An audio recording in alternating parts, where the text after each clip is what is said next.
What is up, everybody? Welcome to Pub Sports Radio and the DFS Picks and Prediction Show.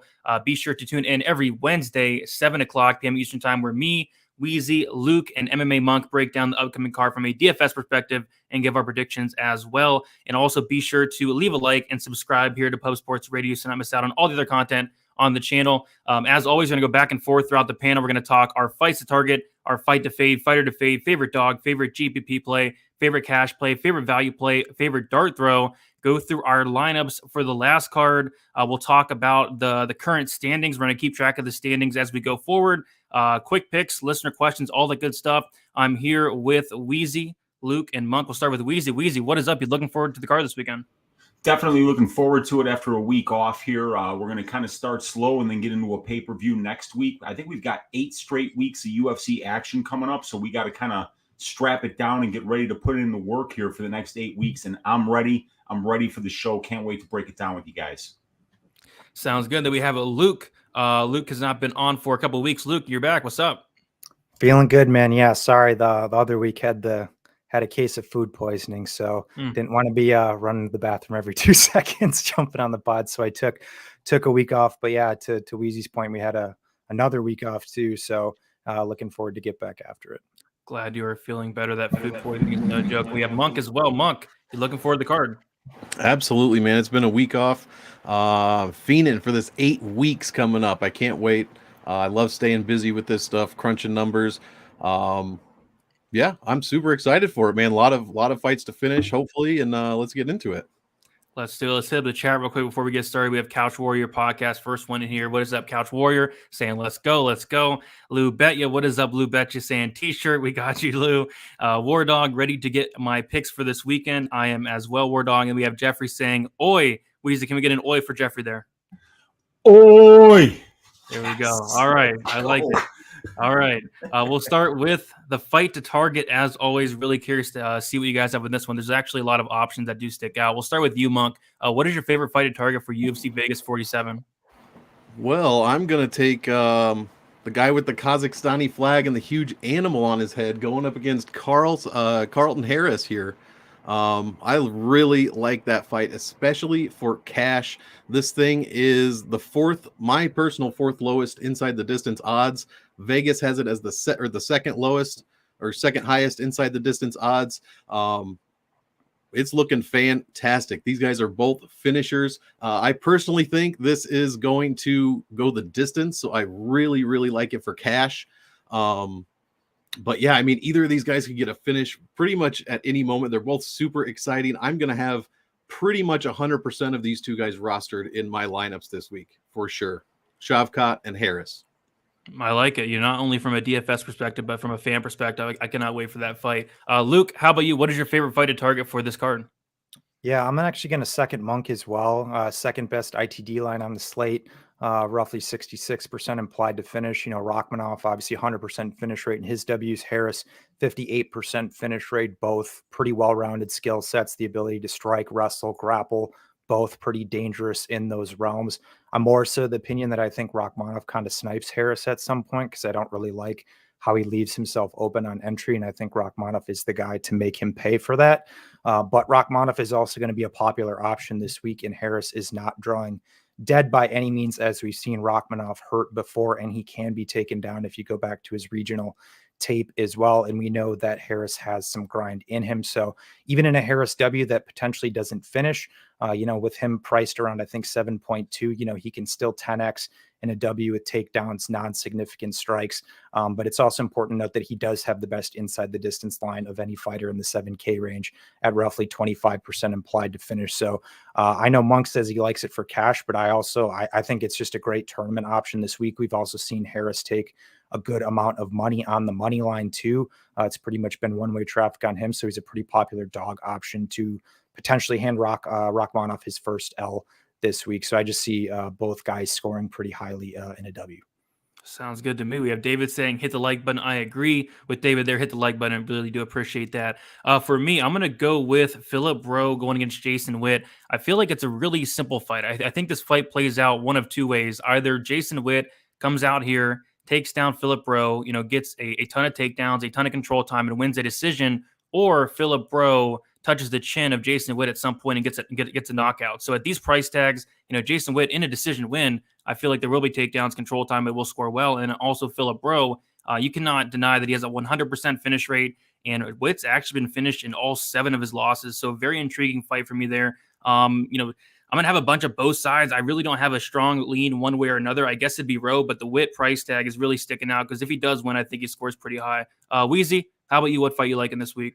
The exact same thing, man. I love that Rowe Witt fight from a DraftKings perspective.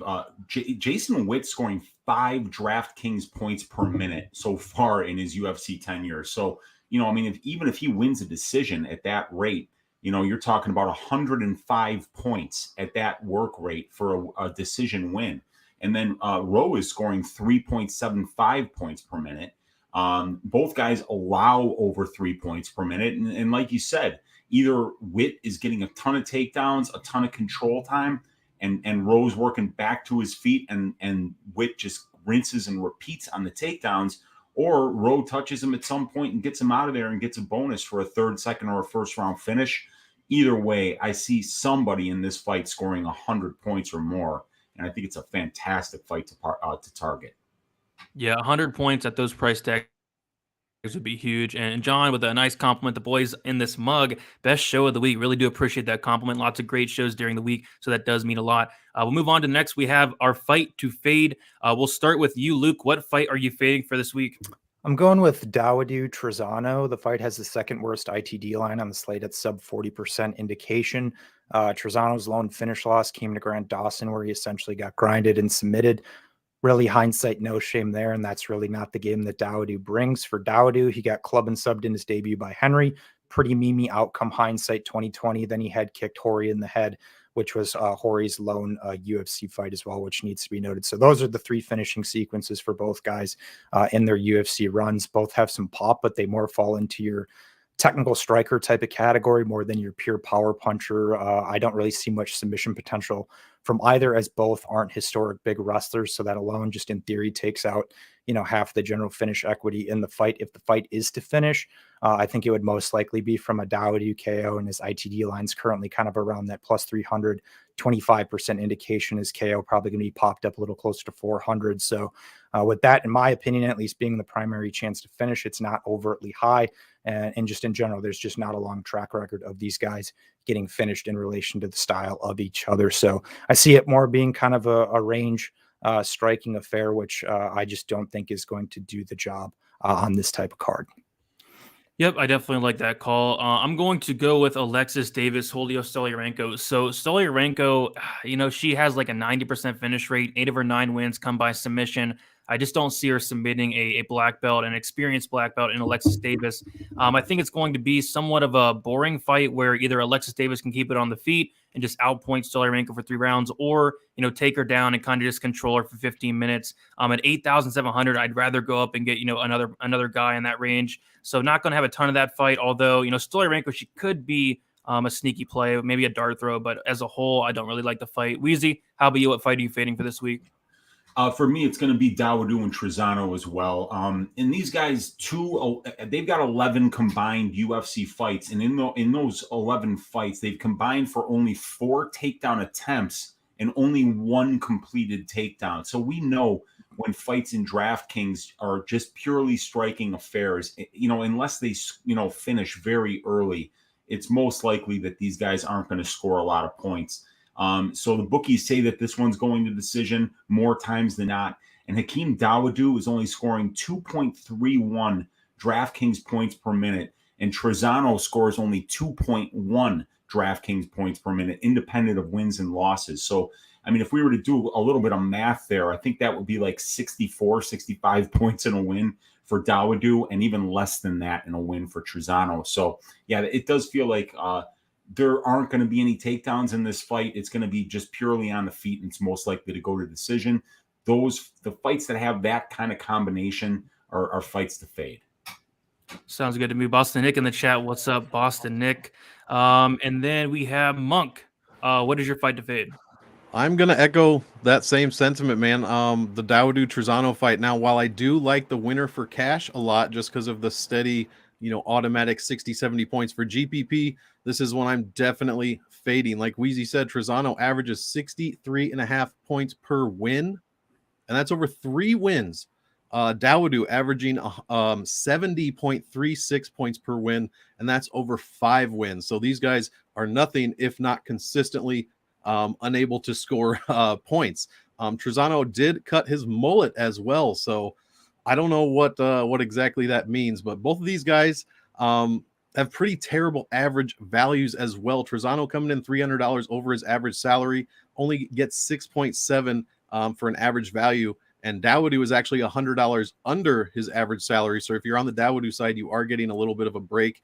As far as some salary voodoo, I'm going to be higher on Trizano than Dawodu. The $7,700, $8,500 fight is a 50-50 coin flip since January 1st, 2021. So you're getting better odds here as far as DraftKings for the $7,700 Trizano. I just like that play a bit better, but I am going to generally be fading it in GPP.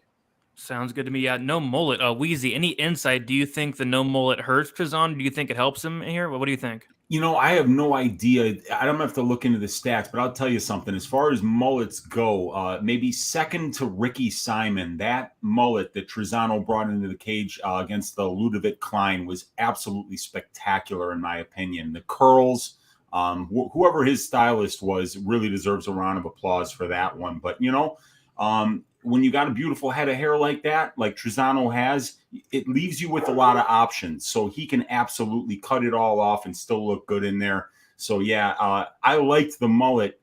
I'm not exactly sure if it's going to cost him not having it this time, though.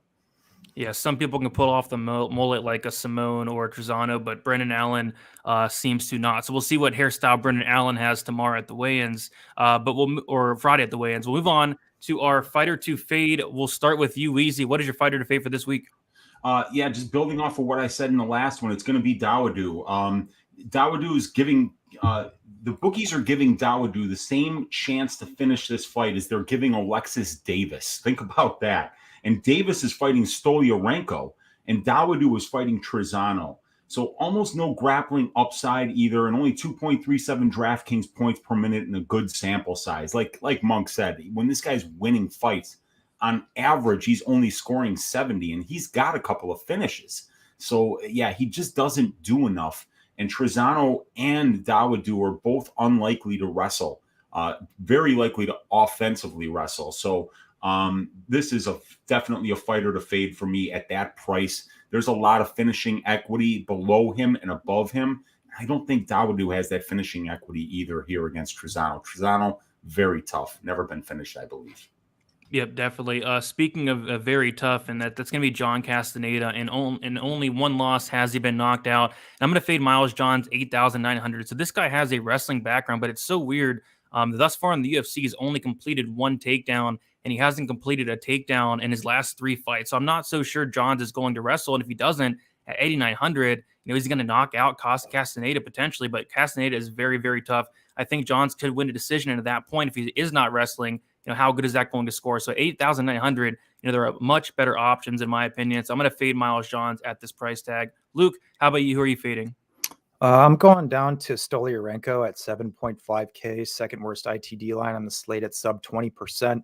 Taking on a battle-tested girl in Alexis Davis, who, despite getting up there in age, she's still having competitive fights with top 15 level competition. I just don't value Stolyarenko's skill set. Is she's kind of largely just been a guard sub armbar darling over low-level regional girls. She tends to struggle with effective pressure, and we pretty much know at this point Alexis Davis is willing to come forward and relentlessly throw. I just don't see many scenarios of her outstriking Davis, and I highly doubt that Stolyarenko can submit a long-time black belt in Alexis Davis, who I might add, I believe this is the first black belt that Stolyarenko has fought to date. So outside of that, her being priced at 7.5K with her poor odds to finish and not an overt chance of winning the fight as a whole, there's just so many better options in this mid 7K range or even below that 7.5 range that I would much rather look to target.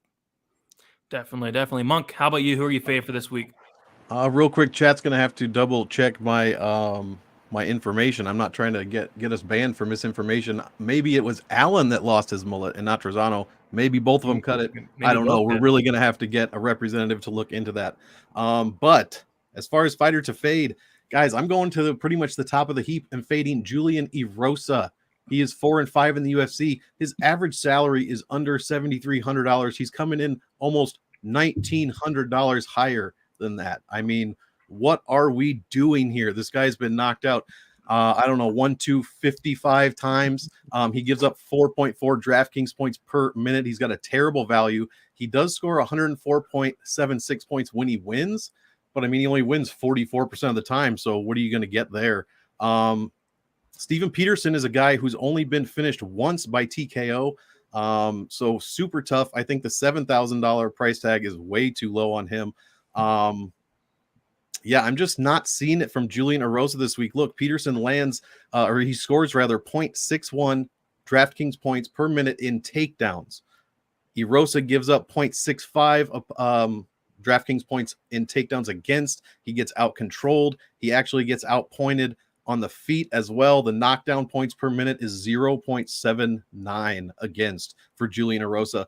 I mean, I've got 55 pages worth of stats here telling me not to play him. I'm going to, if you're playing 150 max, of course you got to have him. If you're playing 20 max like I'm going to be this week, I'm going to keep it pretty minimum on Erosa. Way overpriced, in my opinion.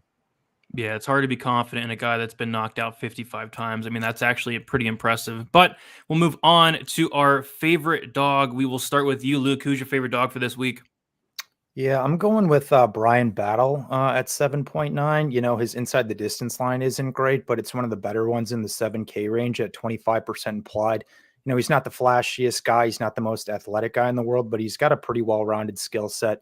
He's going to throw a lot of strikes. He's shown grappling proficiency in submitting 2 brown belts now. He's durable, has a good gas tank. We still have large questions on Gore's defensive grappling, his gas tank when he's effectively pressured, and just in general how he handles adversity because he's faced almost none. So this is more of a contrarian play, as I think the hardcore community really likes Gore this week, but I personally don't get it. I think Battle just brings a game that can give Gore some significant issues, and Bryan Battle's been a primary finisher in his W. So if Gore cannot take that type of pressure, I think Battle can finish him standing. I think Battle can potentially sub him. It's also important to note that Bryan Battle has 2 times the amount of fights in comparison to Tresean Gore between amateur and pro. I like Battle this week.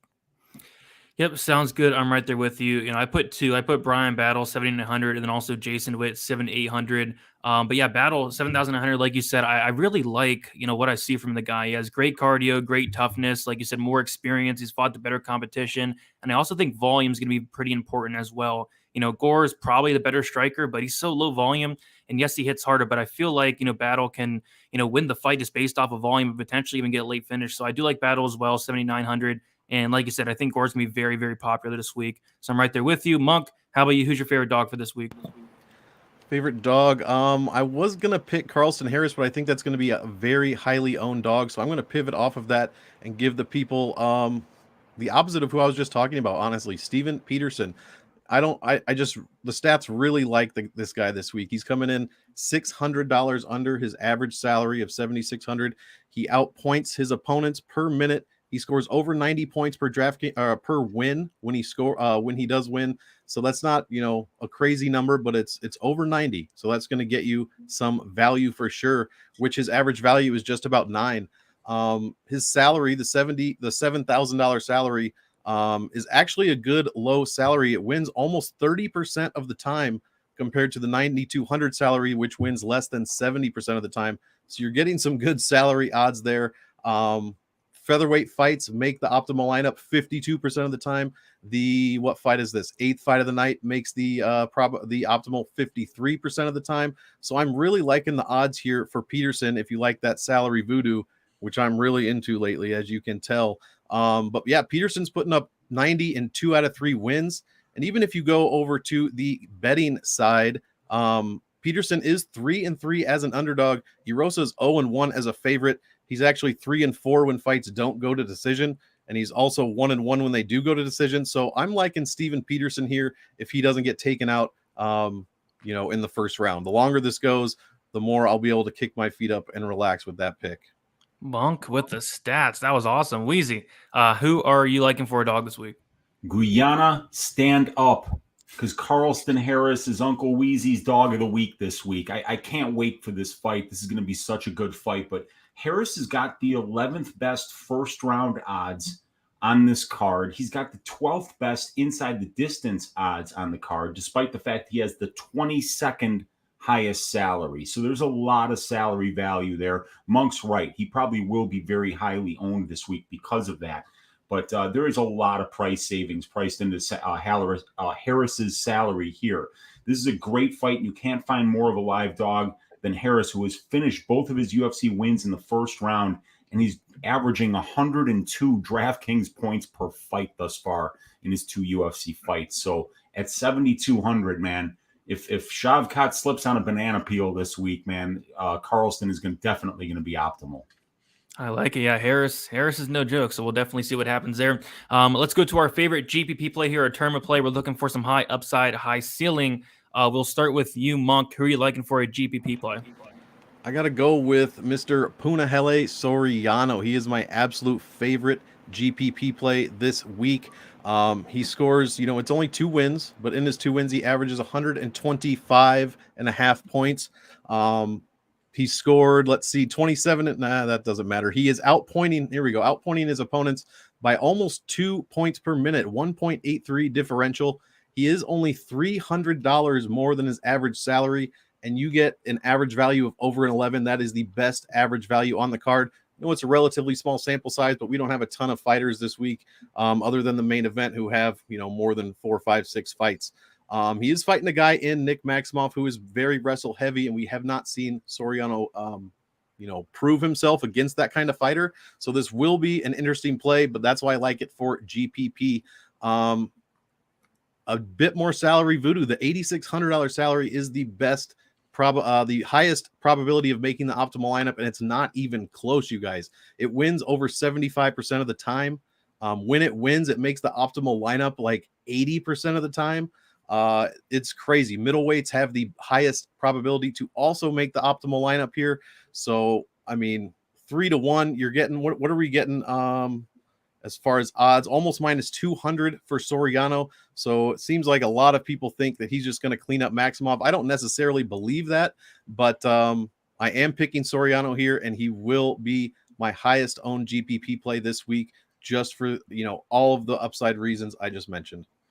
I like it. Yeah, we did not talk about that fight until now, but I think that fight is very, very important. That Maximov Soriano fight. I'm right there with you. For me, I'm going to go with Denise Bonder. I guess my only concern is Malcolm Gordon getting knocked out by the cut man prior to walking to the cage. But if he's able to get into the cage, I think Bonder has a really good chance of finishing him. Bonder, 100% finish rate.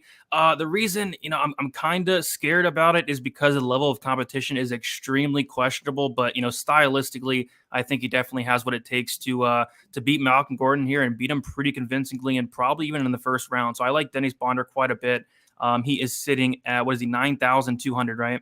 Or 9,100. So yeah, I really like Bonder there. Weezy, how about you? Who are you liking for a GPP play? I love Phil Rowe this week, big time. 4th best inside the distance odds and the 4th best first round prop on the slate, despite the fact he has the 11th highest salary. So a lot of salary savings for a guy who's has a really high finishing upside according to everybody else's odds on this card. Rowe has finished 100% of his 8 pro wins inside the distance. Jason Witt has lost 100% of his 7 pro losses inside the distance.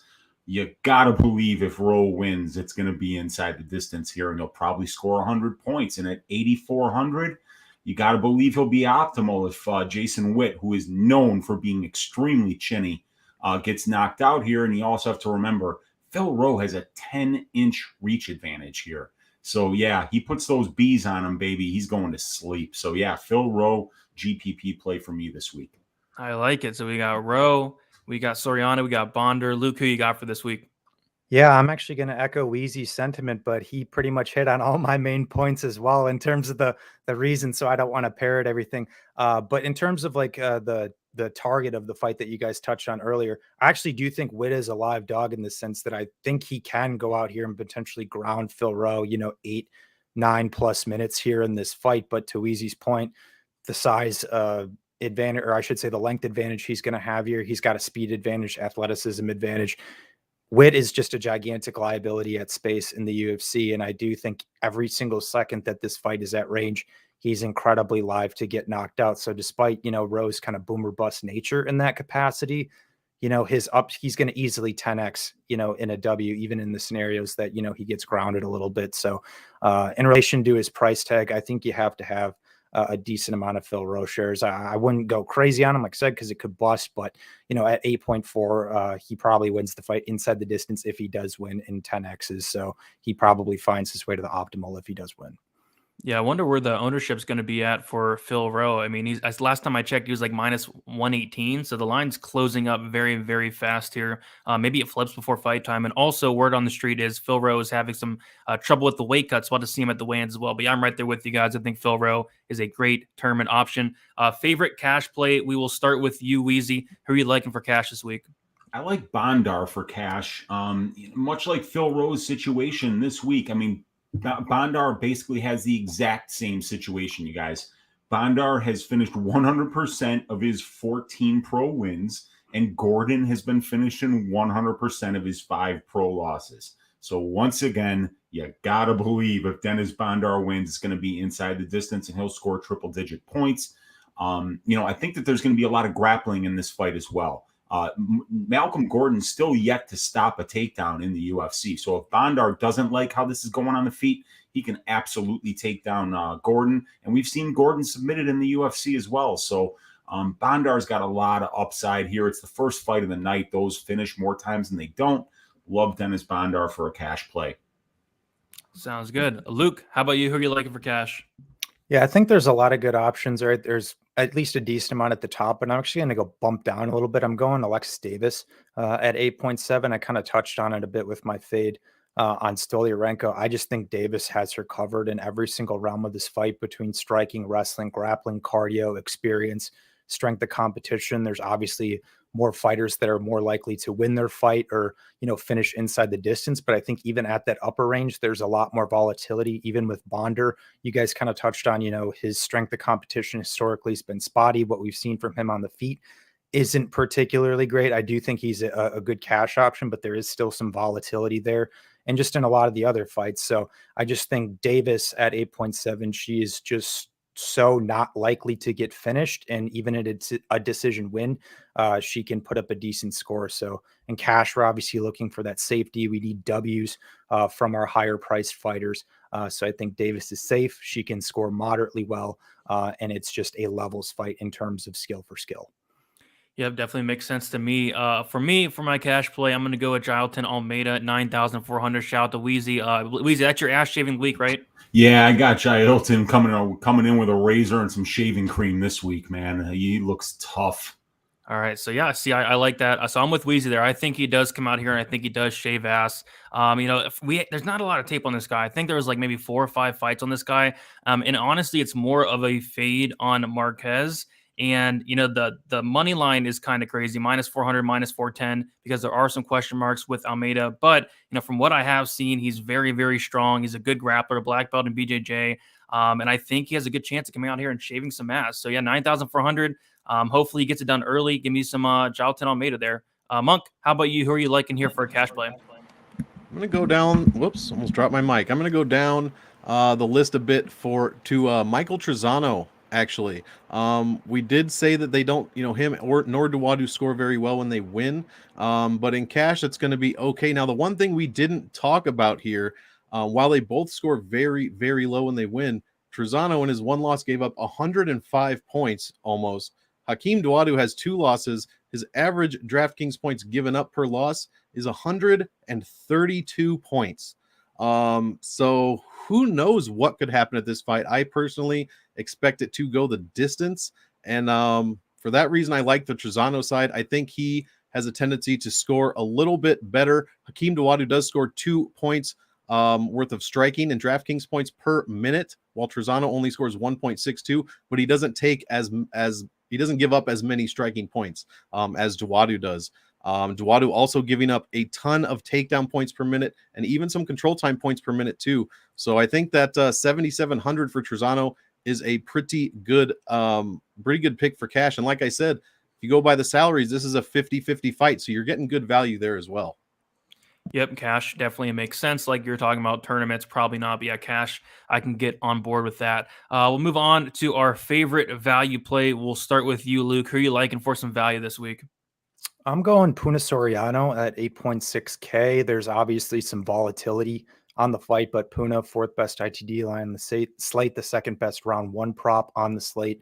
At this point, we pretty much know what Puna is going to do, and that's chuck heat, get guys out of there in the first round, which has largely worked for him in his career, with 7 of his 8 pro wins coming via first round KO. So I'm actually higher on Maximov than most people, but his striking is still definitely, a work in progress. And Puna is easily the biggest hitter and best striker that Maximov has fought to date. So it could turn out that, Maximov is incredibly durable, but the reality is we just don't know that. And if he's not, Puna is going to ice him in the first round. So there's definitely boom or bust potential. Puna can slow in extended fights, but from a value perspective in relation to upside at his salary, where he's winning his fights historically, it's going to be in that first 7.5 minutes. If he does, it's almost likely 100% by KO, and he's going to exceed value at 8.6. With that, I think there's a ton of value on him. Definitely, yeah. If Puna wins, he's going to good chances optimal there at 8,600. For me, for my value play, I'm going to go with Carlton Harris 7,200. I just feel like these odds should be much closer. Like Carlston's really good. He's shown that he's very dangerous thus far in the UFC. Kind of an awkward striking style, but it definitely does work. And we have seen Rakhmanov hurt before. Like a Harris, upset would not shock me in the slightest. And at this price tag, I'm definitely willing to take some shots. So Carlton Harris value play. Weezy, how about you? Who are you liking for some value? I like Nick Maximov this week for some value. I mean, I know Puna's a monster, but Nick's wrestling and grappling games are no joke, and this will be the first time Puna's defensive grappling has ever been tested as a professional mixed martial artist. In the 4 minutes and 30 seconds of Nick Maximov's fights that have taken place standing, Nick Maximov has shot for 20 takedowns thus far in the UFC. And he's been in control time positions for 5/6 of his fights. So when he's standing, he's attempting 20 takedowns in only 4 minutes and 30 seconds. That's one takedown attempt every 13 and a half seconds. So Punahele Soriano has seen exactly one takedown attempt in 38 minutes of UFC cage time. So it's just going to be a completely different fight than what we're used to seeing Puna fight. I think Nick's going to bring the cardio in order to push this type of pace for longer than Puna can handle it, because we've seen Puna gas out at the end of the first round just striking. So I think really Nick is going to test his cardio. He's going to test his defensive grappling, and a lot of answers are going to be, we're going to get some answers from this fight.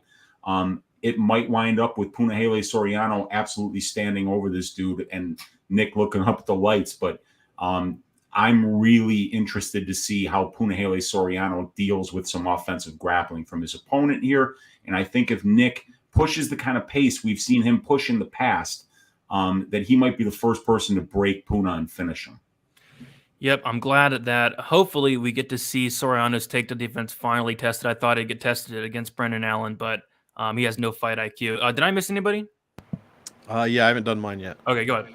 I like Sean Strickland here. I know he's a bit high priced, but these 5-round fights, I just did some math on it the other day. The 5-round fights make the optimal lineup like 73% of the time when there's at least one 5-round on the card, and meaning not multiple 5-round fights. So that is a huge number.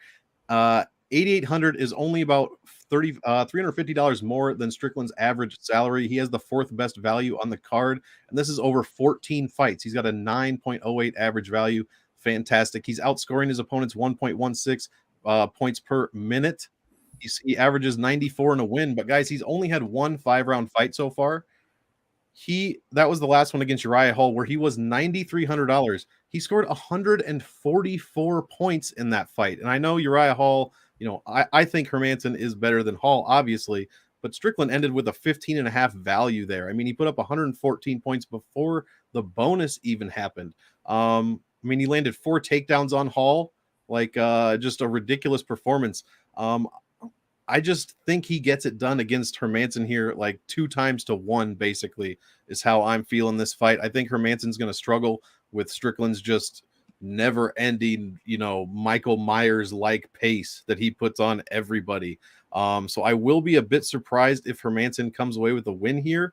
But either way, I mean, these 5-round fights, you guys got to play some of both sides of these fights. I'm going to have way more Strickland than Hermansson. And I just think even at that $8,800 salary, he's going to get a tremendous value in a win, especially if it goes all 5. Yep, definitely. I'm surprised we waited this long to talk about the main event. But yeah, Strickland puts on a crazy pace. It's hard to see if he does win. It's hard to see him not find the optimal lineup at 8,800. Next, we'll go to our dart throw. I'll kind of kick this one off. For me, I'm going to go with Smiling Sam Alvey. The reason being is, I heard Brendan Allen did cut off his mullet, which I don't like that. But Brendan Allen has a 42% striking defense, and you can count on Brendan Allen to go out there and fight a really stupid game plan. And I could have swore you just got knocked out like a month ago. So, I mean, I know Sam Alvey has not won in almost, 4 or 5 years, it feels like. But 42% striking defense. Sam Alvey does hit hard. Brendan Allen has no fight IQ. Yeah, I mean, I'm willing to take a couple shots on Alvey there. Weezy, how about you? Who are you liking for a dart throw?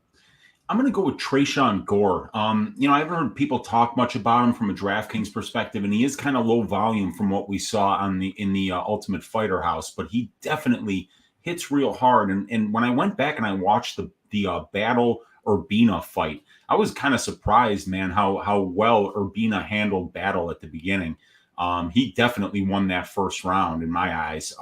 So I think that Battle's going to have a hard time taking Gore down. And I think if Battle can't take down Gore, I think he's going to get his face boxed off in this spot.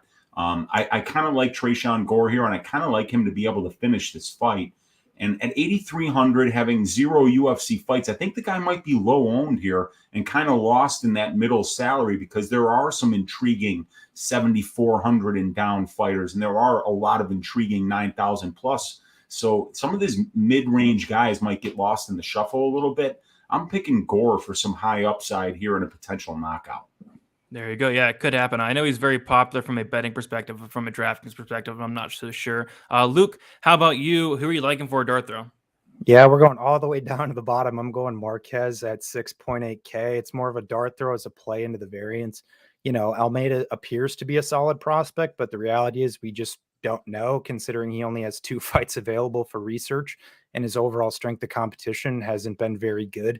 And I do think it's important to note that Marquez has significantly outperformed expectation in the UFC so far, scoring 70 points and 121 points in his W's, both fights in which he was a dog in. The one he lost in against Kennedy, he was winning the first half of that fight as well. He's not well-rounded, but he's more of your blanket wrestler grappler archetype who's going to consistently pursue that, which you like to see from DraftKings. And in theory, if he's not at space, then he's not getting smoked and he's, being able to do something positive. So we still haven't had to see Jailton Almeida really have to defensively grapple much.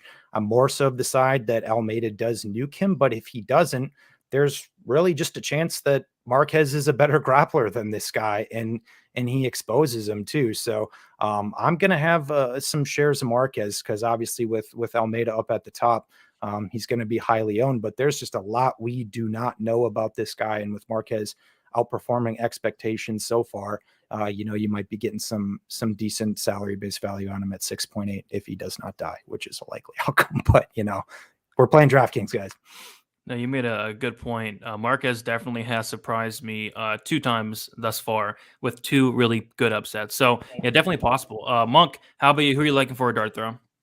I was going to go with Peterson, but I already talked about him. So I'm going to switch to Jason Witt, which is pretty much my definition of a dart throw this week. Guys, who knows what's going to happen? These guys both get knocked out, when they roll over in bed. Like, they have the 2 pretty much worst chin dexes I've seen on this entire card, if not in the welterweight division. I mean, but somehow Jason Witt balances that out. I think Weezy said it. He scores 5 points a minute. He only gives up 3.14. Meanwhile, Philip Rowe in his 2 fights has given up 4.6 points a minute. If one of these guys is going to find the other one's chin, and I just happen, I'll throw a dart that it's Jason Witt here. He's got, like I said, he scores 107 almost when he wins, the second highest DraftKings points per win rate on the entire card. Phil Rowe gave up 105 when he lost. So I just think Witt is the definition of a dart throw here. He scores 2.15 takedown points per minute, Jason Witt, and Philip Rowe gives up almost 0.9 per minute as far as takedowns go. So like we said, if this stays standing, who knows? If this goes to the ground, who knows? Definition of a dart throw here, Jason Witt. Sounds good to me. All right, everybody in the chat, first, if you can please leave a like. Also, if you guys have any questions in the chat, now would be the time to put those in there. We'll get to those shortly. I saw a couple ones that I missed. I'll scroll back up in a second. But first, we will go over our lineups. Let's talk about how we did last week. And I'm going to pull it up in a second. And, shout out to Monk for shout out to Monk for putting all this together, making my life a lot easier. If I can find it here. It's okay. I don't think we even have time to really talk about. Are you sure? I don't think we have time for it. We should keep it moving. Probably. I think okay. There it is. Okay, got it. Don't worry, Monk. I got it. So in fourth place was Monk with Hayani Barcelos, Kay Hansen, Brandon Moreno, Cyril Gahn, Cody Stamen, and Simon Oliveira, 188. In third place was Weezy with Hayani Barcelos, Jack Della Maddalena, Kay Hansen, Davison Figueiredo, Gennaro Valdez, and Simon Oliveira, 335. In second place was me with Barcelos, Jack Della Maddalena, Brandon Moreno, Francis Ngannou, Davison Figueiredo, and Gennaro Valdez with 432.51. And then in first place was Luke with Barcelos, Gravely, Moreno, Ngannou, Figueiredo, and Stamen with 439.78. Congratulations, Luke. Yeah, thanks, man. Definitely the most confident play was Barcelos. I thought that was a free square on the card, so I'm definitely not taking any victory laps here. That was a really interesting card from the DFS perspective. I guess I just weathered the storm a tad bit better, but yeah, man, that was a crazy card. I'll take the W though. Yeah, we all had Barcelos, and I was not expecting that. It must have been the blonde hair, but we have the standings for the year, and we're going to keep track of this as the year goes on. So in fourth place, we have Monk with 731.21. In third place, we have Weezy with 785.95. In second place, we have me with 807.04. And then in first place, we have Luke with 938.10. Luke starting the year off strong. And we haven't decided this yet, but I'm kind of thinking loser has to dye their hair Phil Hawes blonde. What do you think? Phil Hawes blonde for the loser. You guys in? I won't have a job if I do that.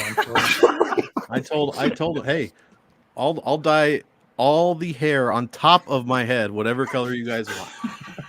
It's not fair, man. Monk doesn't have anything on top of his head. If I can grow it, I just choose $300 to get this mop, dyed, and I would look ridiculous with blonde hair, man. But God, I would have to really, really do a lot of research to make sure I didn't finish last, because that would be so humiliating, man. How about the loser has to do a shoey? We talked about a shoe. I mean, I'd rather I'll do either or. Dye my hair Phil Hawes blonde or a shoey. It doesn't matter to me. Yeah, I'll do a shoey before I dye this mop blonde, man. You can pick. You can either do a shoey or dye your hair Phil Hawes blonde. Well, I don't know. I think I'm the one guy that lives in Wisconsin that doesn't actually drink alcohol, so we might have to figure something out. We'll have to figure something out. But yeah, those are the standings, guys. We'll see what happens. We have a long year ahead of us. Let's answer some questions, and then we'll get out of here. David, thoughts on fading Brendan Allen coming off of a KO loss 2 months ago? Questionable IQ and chin and hairstyle. Alvey has good takedown defense as well. Weezy, any thoughts on fading Brendan Allen at 9,300? Yeah, I mean, I like the other people that are up there. I'd rather have Almeida. I'd rather have Bondar. So I wouldn't have any problem fading Brendan Allen. And we know that this dude just hates to go for takedowns. And even if he does, Sam Alvey keeps his back to the cage pretty much for the entire fight, so you can't wrestle him out in the open. And he's really good at stopping takedowns. Like a massive UFC sample size. This guy's got over 80% takedown defense. And Brendan can't really be, he can't be counted on to get takedowns. So if he can't get takedowns, and Sam Alvey's known for his durability as well, you got to figure maybe it goes to decision. And at 9,300, that might be overpaying for Brendan Allen. So I can see a case for fading him. No, I'm right there with you. I can see a Brendan Allen decision, him just outpointing Sam Alvey. Luke, any thoughts on Brendan Allen, 9,300? It's one of those spots where obviously the recent performance is probably going to keep a lot of people off of them. I'm not saying I'm going to load him this week, but I do think it's probably a decent spot. It's just weird because of how good he looked against Soriano and then just looked so bad against Curtis. So it's kind of like, where's the guy at? I mean, the guy just looked like two completely different dudes in back-to-back fights. So we were kind of touching on it before the show. It's just really hard to invest in Sam Alvey at this point. So I'm probably going to be a bit impartial to it as a whole, to be honest. Yeah, definitely. Monk, how about you? Any thoughts on Brendan Allen, 9,300? Yeah, same thing. I thought Phil Hawes was way overpriced here, and I think the same thing of Brendan Allen. Almeida's better. Bondar has the possibility to be better with an early finish. I like Rakhmanov a lot better. So those $9,000 fighters, Brendan Allen's not, I'll have him in GPP because like Luke said, he should make easy work of this, but who knows what you're going to expect. So you got to temper your expectations here with that one. Yeah, for sure. Thoughts on fitting the main event for GPP? Thoughts? I don't think I would. Weezy, would you fade the main event this week? I think it scores decent, for the winner. Well, I'm fading it in my lineup this week, but not because I think that these guys don't score a lot of points. It's just that I feel like I want to get a little bit different sometimes. And I do think that this fight stays standing most of the time. And if there's no knockdowns, no takedowns, you could get away with fading it, but it's always risky. Monk brought up that stat. When there's only one main event and it's 5 rounds, that thing is optimal 73% of the time. So, you're kind of figuring, even if you just fade the main event, even if you really feel like it's going to be low scoring, those things are only not being optimal 27% of the time. So it's a big risk to take.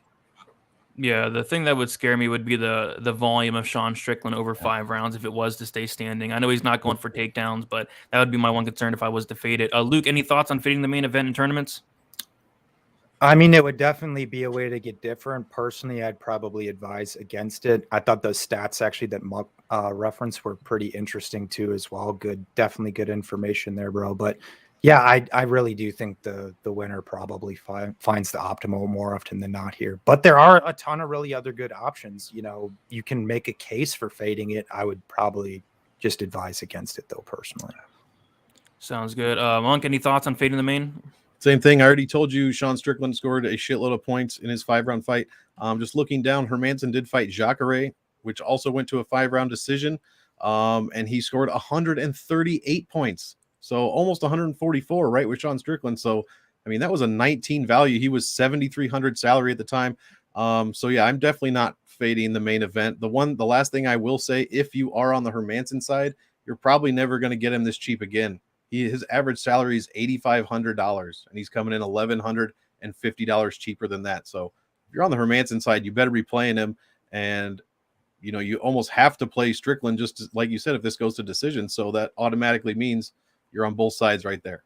Sounds to me. A couple more questions, and we'll go over our lineups for this week and then our quick picks. Luke, Castaneda might be slept on. Competitive striking match with Wood. I expect Johns to strike with him. Thoughts? I think, honestly, the fight comes down to really how Castaneda approaches it, whether he's value or not. The problem is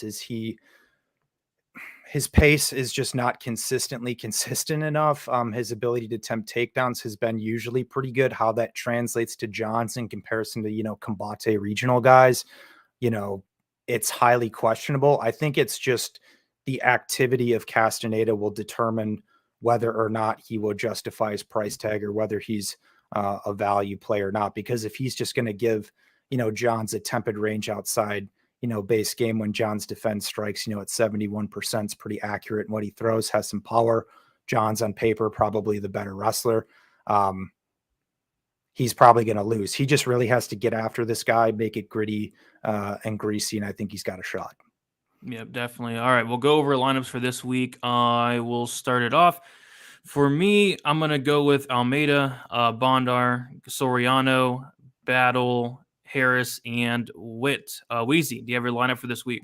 Yeah, I've got Jailton Almeida to shave ass. I got Bondar, Rowe, Gore, Maximov, and Harris. How about you, Luke? I'm going Bondar, Strickland, Davis, Barrio, Battle, Harris. And Monk. I'm going to go Shavkat, baby. Sean Strickland, Alexis Davis, Soriano, Trizano, and Steven Peterson. Sounds good. All right, and then we'll do our quick picks. I will start it out. Give me Sean Strickland, Soriano, Rakhmanov, Brennan Allen, Battle, Erosa, Castaneda, Dawodu, Njokwani, Alexis Davis, Almeida, Rowe, and Bondar. Weezy, how about you? Quick picks? I am going with Strickland, Maximov, Rakhmanov, Allen, Gore, Erosa, Johns, Trizano, Barrio, Davis, Almeida to shave ass, Rowe, and Bondar. Sounds good. Luke, how about you? Going Strickland, Maximov, Rakhmanov, Allen, Battle, Erosa, Johns, Dawodu, Barrio, Davis, Almeida, Rowe, and Bondar. And Monk.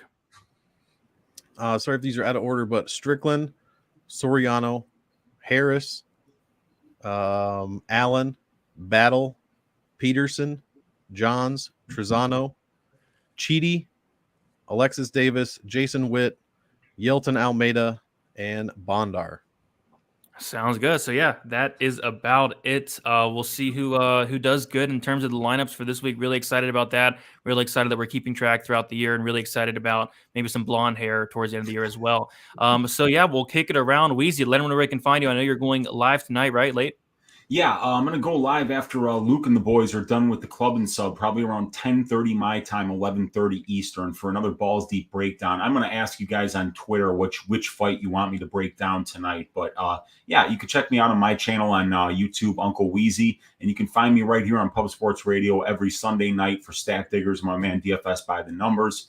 Yeah, man, at MMA Weezy on Twitter. Thanks everybody for spending your Tuesday night with us, joining us, breaking it down. I had a great time. Same here. Luke, how about you let them know where they can find you, what you have going on throughout the week? Yep, Weezy kind of touched on it. Going live, Club and Sub podcast, me and a round table of the boys breaking down the card top to bottom. Club and Sub podcast, YouTube, 10 p.m. Eastern. You guys can follow me on Twitter, SWR_betting. If you guys are interested in some extra additional content, all my actual bets, patreon.com/SWR betting. Let's get it this week, guys. Let's get it indeed. Monk, I heard a rumor that you are having a new show on Friday with our guy Lou. Talk about that a little bit and what else you have going on throughout the week. What up, Lou? Shout out to Lou. Yeah, so we're gonna record one on Friday. We're thinking it's gonna be called something like First Round Finish. It's basically gonna be kind of like a PTI style show. We're just gonna kind of go. He's gonna cover more of the betting side. I'm gonna cover more of the DFS side. Just like bam, bam, bam, back to back, super quick. Go through each fight. So we're going to kind of launch that on Friday. It'll probably air Saturday, and we're going to see how that goes. But other than that, give me a follow on Twitter, guys. If you want to get into salary voodoo just like me, I got all my candles lit, got some chickens running around ready to go. So come on over to Twitter and check out some stats over there. Other than that, hit me up on YouTube at Monkmatic, spelled just like it is right down here. And give me a subscribe and check out the Game Theory video. Let's get some takedowns this week, everybody. Let's do it. Yeah, always nice to log on to Twitter and see some nice DFS stats from Monk. You can follow me on Twitter, DFS_numbers, Instagram, DFS by the numbers, and YouTube, DFS by the numbers. I'm going live on Friday, 7 o'clock p.m. Eastern time after the weigh-ins, and also Saturday, 1 hour prior to the prelims with Weezy, Narco Cop, and Eric Betts fights. Check me out there. And yeah, guys, leave a like on the way out. Subscribe. We're here every Wednesday, 7 o'clock p.m. Eastern time, breaking down some DFS. Good luck, and let's make some money this week. See you guys.